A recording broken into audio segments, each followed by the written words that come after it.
Hi, Michael here from GoEngineer. Today we want to offer you a tech tip about what to do with your PolyJet system if you want to shut it down. If you need to shut your system down for any given reason, long holiday, just want to power it off because you're not using it, we recommend that you would go into the system.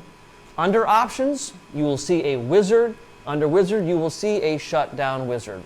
We encourage you to use this anytime that you're going to be shutting down your system for whatever reason that you may currently have.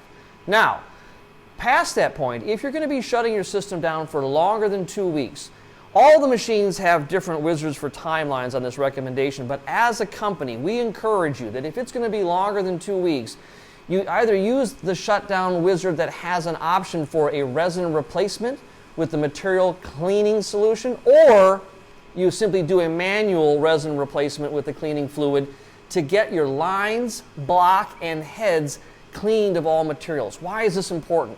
Leaving that material in for longer than 2 weeks will cause a coagulation of this material that will plug up your lines, your block, and your heads and cause a major issue of plugging the machine up to a point that you're going to lose money. A lot of money and time trying to repair the system. So we encourage you that if you're just going to shut the machine down for less than 2 weeks, use the Shutdown Wizard. It will simply empty the material out of the head. You'll be good to go. Longer than 2 weeks, most of these machines will have a resin replacement wizard in them. If you don't see one in there, then manually use that to get that cleaning fluid. Again, this is really critical to give your preservation to this system. Now, after that's done, once the wizard has completed, it's going to tell you go ahead and shut the machine down. We would encourage one more step. We would encourage you that on all systems, somewhere on the machine, you're going to find a little hole with a screw. That will drop your Zstage down manually.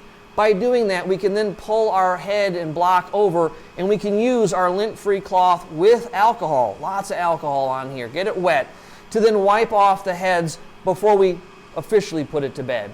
That's our last step we recommend to, again, just keep any residual material that has been purged out clean from those heads. This is really going to help you get the most out of your machine when you power it back up. So that's our encouragement for shutting down a PolyJet system. Please like and subscribe to this video and follow the links below for our website and any other tech tips. Thanks. Have a great day. Bye.